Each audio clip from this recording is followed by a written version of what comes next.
질문을 다 마쳤기 때문에 김경호 2024년 6월 21일 국회 청문회의에서 정청래 위원장은 기막힌 명장면을 만들어냈습니다. 자신의 과오를 부정하고 책임을 전갈하려는 임성근 사단장의 모든 책임을 팩트로 빈틈없는 논리로 저격한 김경호 변호사의 증언이 온 국민들로 하여금 숨죽이게 하였습니다. 전례 없는 그 명장면을 보시겠습니다. 이용민 증인의 변호사로서 이용민 증인의 지금 심리 상태가 좀 안 좋은 것 같고 본인도 아까 치료를 받고 있다고 하는데 지금의 상황이 어떻습니까? 그렇습니다. 오늘도 약을 먹으면서 점심과 저녁에 약을 먹으면서 버티고 있고 제가 보기에는 옆에서 표정을 보면 안쓰러운 상태입니다. 이용민 증인이 왜 이렇게 됐습니까? 제가 파악하기로는 해병대 사령부 차원에서 차별과 정서적 학대 이것 때문이라고 파악했습니다. 이용민 증인은 포대 대대장으로서 지금 책임을 통감하고 있고 책임을 지겠다는 자세에 있죠. 그렇습니다. 수사 처음부터 도의적 책임뿐만 아니고 법적 책임에 대해서 모두 지는 것이 고 최해병에 대한 진정한 명복을 비는 길이다. 이렇게 밝혔습니다. 이용민 증인의 태도는 이러한데 그 윗 상관들의 태도는 어떻다고 생각하십니까?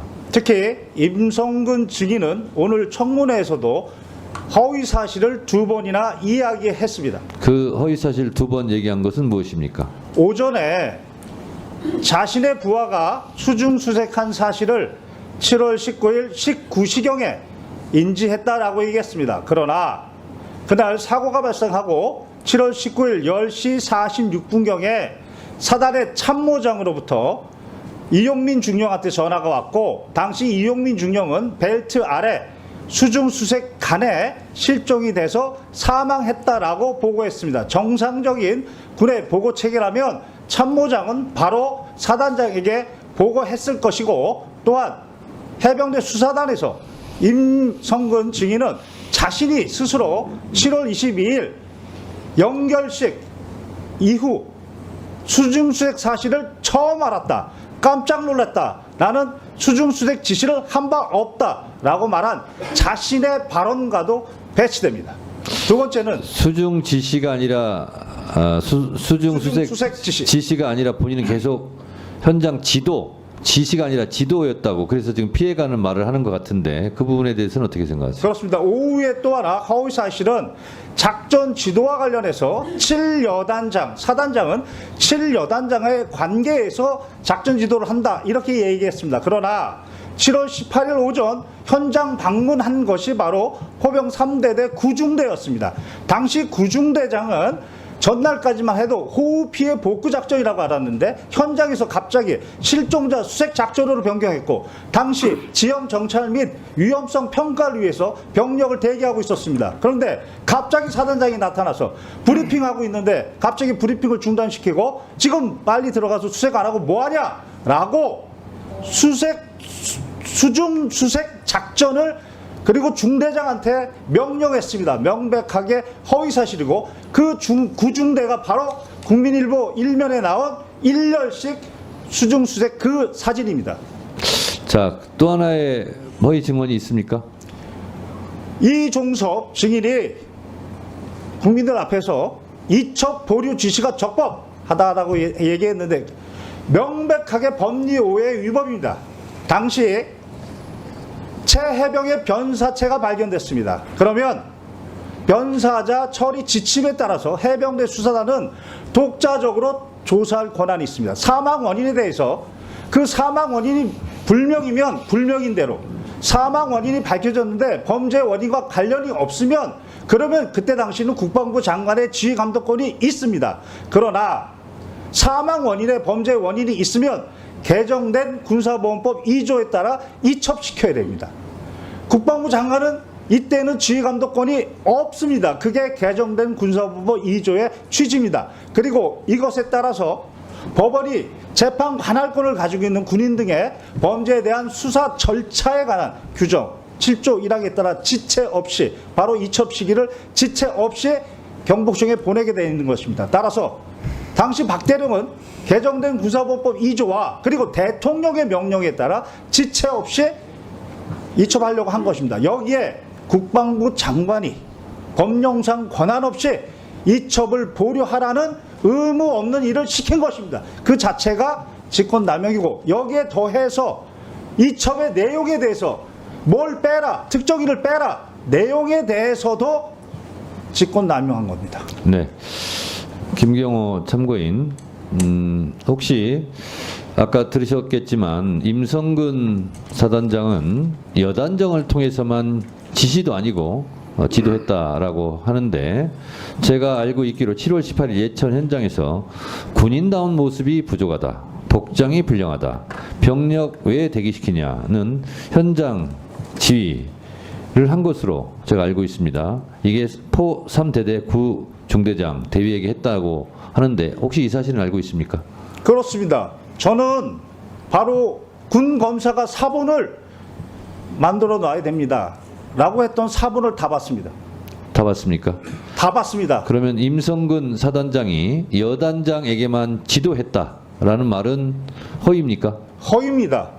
관련 카톡에 당시 실종자 수색 작전의 의사 체계를 카톡으로 했고, 당시 포병 여단 대대 그리고 말단 간부들까지 사단장 지시, 사단장 강조 사항으로 모두 전파가 됐습니다. 그러니까 김경호 참고인은 임성근 사단장이 현장 지도했다는 말은 회피성 발언이고 직접 실제로 지시 행위를 다 했다 이렇게 보고 있는 거죠? 구체적으로 말씀드리겠습니다. 구체적으로 말씀해 보세요. 당시 합참의 단편명령과 제2작전사 답변명령에 따라 7월 17일 10시부로 작전 통제권이 전환됐습니다. 그러나 7월 17일 21시 55분부로 자신의 명령으로 단편명령 23-19호 호우 피해 복구 작전, 호우 피해 복구 투입 실시라고 단편명령을 내렸습니다. 자신의 병력을 언제, 어디로, 어떤 병력을 투입하는 명령은 내릴 수 있습니다. 다만 여기에 예하부대 과업에 대해서 깨알처럼 구체적으로 명령을 내렸습니다. 이때 포병여단은 단순히 호우 피해 복구 작전이었습니다. 그런데 7월 17일 도착해서 10시경부터 카톡에 실종자 수색 작전이라고 사단장이 강조했다라고 그렇게 명령에 내려옵니다.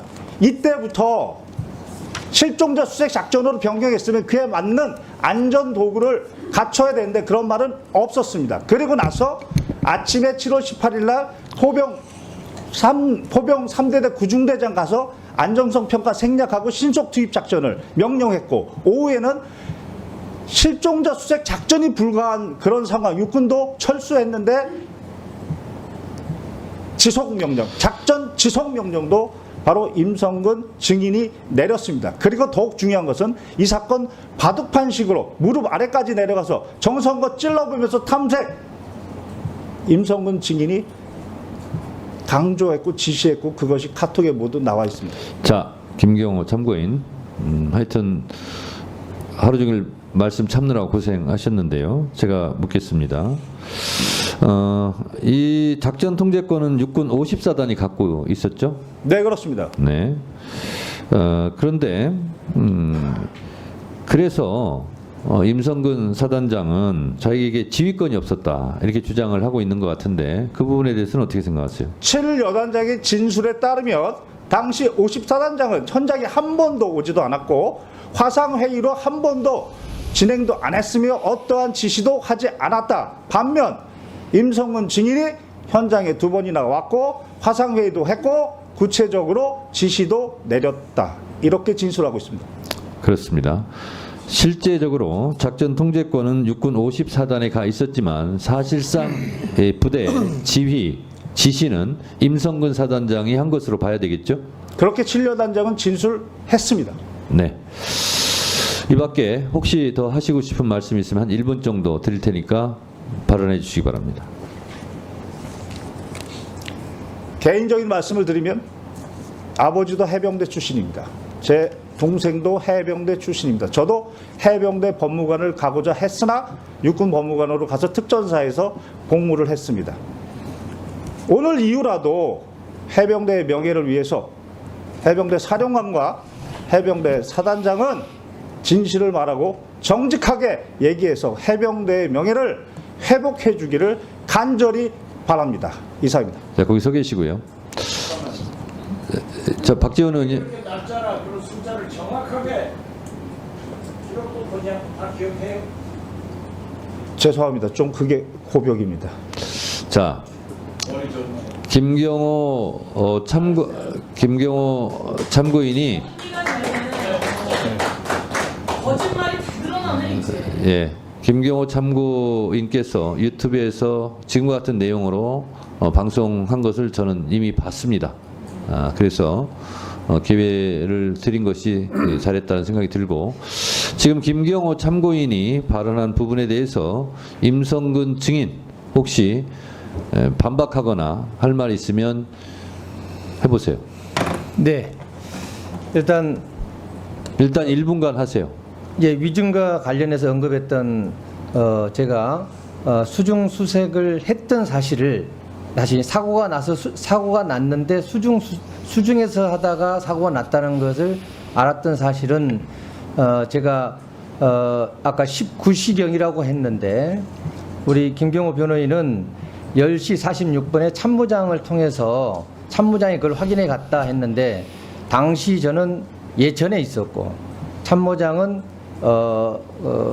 포항에 있었습니다. 그래서 참모장과 제가 소통하지 않았고, 그래서 저는 예천에서 탐색 구조 실종이 됐기 때문에 빨리 찾아야 돼서 그걸 하다 보니까 제가 19시경에 1일 광역 수사대장이 이제 예천 쪽으로 오다 보니까 그때 밑에 있는 7여단장을 통해서 알게 된 겁니다. 그래서 제가 안 시간은 19시 10분경이다라는 것이고. 일단 거기까지요. 자, 예.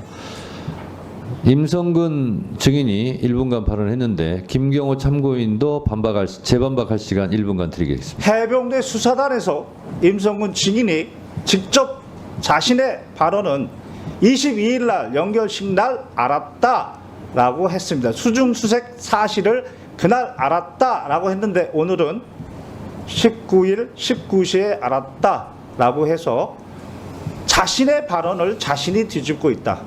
이렇게 생각합니다. 그것은 제가 그것도 자, 답변을 드려도 되겠습니까? 김경호 참고인 그 부분에 대해서는 반박하신 거죠? 저는 제가 본 진술 내용 그대로 네, 말씀드립니다. 그렇습니다. 자, 임성근 증인께 다시 기회 드리겠습니다. 이것 말고 지금 김경호 참고인이 쭉 말한 부분에 대해서 혹시 반박할 내용이 있으면 1분간 반박할 시간 드리겠습니다. 방금 전에 김경호 참고인이 얘기했던 그것은 아까 사진을 본 것에 대한 답변이었습니다. 제가 피의자 진술 조사에. 그래서 그 사진은 연결식이 끝나고 언론에서 이슈가 돼서 그때 제가 보았다라고 그 사진을 본 시간이 연결식 이후에 본 시간이다라는 점입니다. 그래서 사실을 잘못 판단했다. 사실 오인이다 말씀드리고 싶고요. 그다음 9중대에 가서 제가 했던 부분은 말 그대로 신속 투입 명령이 아니고 그 인원들이 아직 작전을 개시하지 않은 상태였고 원래 8시에 과업을 시작해야 되는데 9시 반에 좀 늦게 오다 보니까 작전을 조기에 해라는 취지에서 제가 얘기를 했는데 마침 그때 여러 가지가 정리 안 된 모습을 보고 바로 제가 옆에 있는 여단장한테 요거 시작하기 전에 안전교육하고 그다음에 재반 사항을 교육시킨 다음에 이 중대가 할 수 네. 있도록 해라라고 됐습니다. 조치를 해줬습니다. 자, 1분간 발언 네. 기회 드렸으니까 김경호 참고인 또 1분간 반박해 주세요.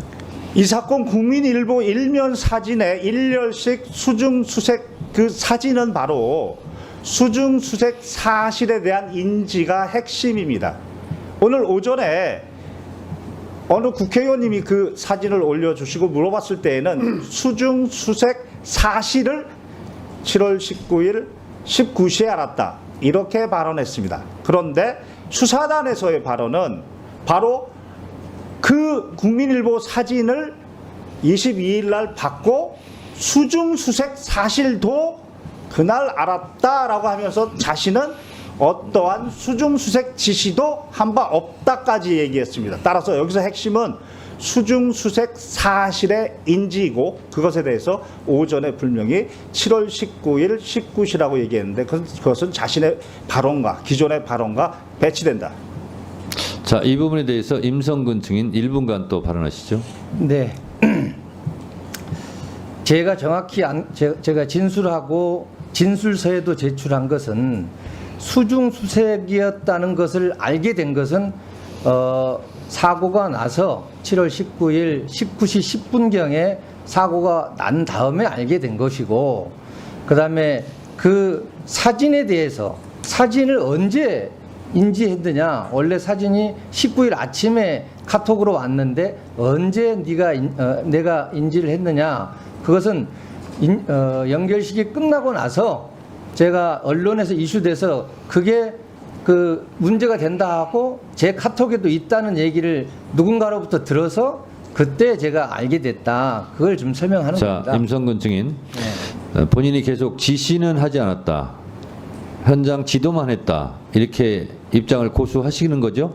네, 그렇습니다. 자, 이 부분에 대해서 김경호 증인 1분간 반박해 주세요. 현장 지도를 했지 지시는 하지 않았다 하는 부분에 대해서. 먼저 현장에 도착하자마자 갑자기 실종자 수색 작전으로 변경 명령을 내린 게 임성근 증인입니다. 그게 카톡에 나와 있습니다. 그리고 구중대에서는 신속 투입 명령, 안정성 평가 생략하고 그 명령도 그 구중대장의 진술에 나와 있고, 또한 오후에는 작전 자체가 불가능한데 작전 지속 명령을 내렸다라고 녹취에도 나옵니다. 그리고 이 사건 가장 위험했던 바둑판식으로 수색 작전 명령도 카톡에 분명히 나옵니다. 객관적 증거는 차고 넘칩니다. 자, 임성근 증인, 바둑판식으로 찔러라 하는 작전 지시를 했다라고 지금 김경호 참고인께서 말씀하시는 거죠? 그렇습니다. 네, 이 부분에 대해서 반박해 주세요. 네. 바둑판식 수색이 나온 것은 아까 위원장님께서 카톡으로 지시했다는 그 사단장 지시사항입니다. 그 사단장 지시사항은 일단 그 사단장은 누구죠? 접니다. 지시했네요, 그러면. 저의 지시사항으로 있는데 그게 포병 부대만 있는 사단장 지시사항입니다. 다른 데는 그게 없는 사단장 지시사항입니다. 즉 제가 지시하라고 해야 사단장 지시사항이 되는데 그 부대만 있다는 겁니다. 그 다음 그 안에 들어있는 내용 자체도 제가 여단장을 통해서 언급하고 지시하고 또 강조한 것은 바둑판식 수색이었는데 나머지 찔러가면서 해라 이런 내용들이 들어가 있는데 그것은 이미 여단장이 아침부터 집안이 약해서 찔러가면서 이렇게 안전성 차원에서 해라 하는 그런 것까지 포함해서 되어 있기 때문에 제가 한 것은 바둑판식 수색 하나다라는 말씀이고, 바둑판식 수색은 지금 1열 종대, 2열 종대, 횡대 이런 어떤 수색 대형이 아닙니다. 바둑판식은 바둑판식으로 바둑판처럼 구역화해서 이걸 딱 쪼개가지고 어느 네. 지역이 알겠어요. 중요하면은 그걸 취지를 중점적으로 알겠습니다. 하라. 취지를 그런 알겠습니다. 것이지 자. 구역화 세분합니다. 됐습니다. 아니, 자, 대형이 아닙니다. 예. 대형이 자. 아니고, 예. 바둑판식 다른 분들은 좀 자제해 주시고요. 자, 김경호 참고인 이 부분에 대해서 반박해 주세요. 바둑판식이 왜 수중 수색 지시였느냐? 카톡에 이런 대목이 나옵니다. 탐색 및 수색 다시 실시입니다. 그리고 나서 바둑판식 지시가 나옵니다. 그렇다면 다시 이전에 그 전에 어떤 모습이 있었느냐? 그게 바로 구중대에서 안전성 평가 생략하고 신속 투입시켜서 국민일보 일면에 나와 있는 허벅지까지 수중수색 1열식이었습니다. 그것을 보고 나서 포병은 비효율적이다. 1열식이 비효율적이라는 겁니다. 그리고 바둑판식으로 무릎 아래까지 내려가서 찔러보면서 해라 라고 했던 것입니다. 따라서 포병 모든 대원들은 오전에 구중대장이 그렇게 엄청나게 질책을 받고 화가 났다. 그게 1년씩이었다. 수중수색에서 그게 비효율적이었다. 이미 다 전파되어 있는 상황이었습니다. 따라서 수중수색을 바둑판식으로 하라는 얘기는 격자 모양으로 하라는 거구나. 실제 그렇게 하다가 고 최혜병이 가장 네. 위험한 곳에 있었습니다. 자, 김경호 참고인 마지막으로 묻겠습니다. 좀 잠깐 가만히 계세요. 박정훈 수사단장이 이런 사실을 다 조사를 했고 수사를 했고 그래서 임성근 사단장의 과실이 인정되었고 혐의로 인정되었고 그래서 이첩을 하고 이것은 분명히 수사를 통해서 책임을 묻게 해야 된다라는 취지로 했는데 이것이 이첩불이 되고 지금 대통령 경로설 이후로 엉망진창이 됐습니다.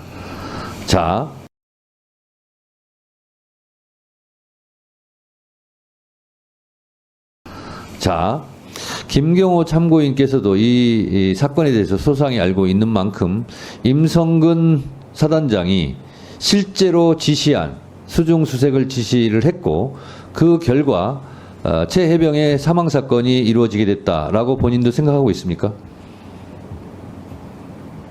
저는 임성근 증인뿐만 아니고 박정훈 대령이 지적한 8명 모두가 각자 고유의 과실이 있는데 어느 한 과실로 고 최혜병의 사망을 바로 설명할 수는 없다. 그러나 그 8명의 과실을 다 합쳐보면 고 최혜병의 사망의 결과를 설명할 수 있다. 이게 바로 대법원의 과실범의 공동정범 이론. 이 이론에 따르면 누구 책임이 제일 큽니까?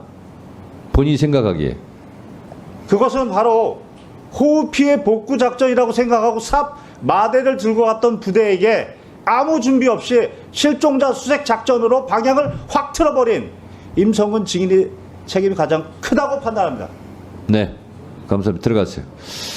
박정훈 증인. 예. 김경호 참고인이 어쩌면 본인이 말하기 좀 그런 부분까지 다 증언을 했는데 김경호 참고인 부분에 대해서 혹시 첨가하거나 삭제할 부분이 있습니까? 따로 첨가하거나 삭제할 부분 없습니다. 그 김경호 변호사가 얘기한 부분들은 제 부하인 수사관들이 저에게 다 보고했던 1000페이지 가까이 되는 수사 서류에 다 담겨져 있는 내용들입니다.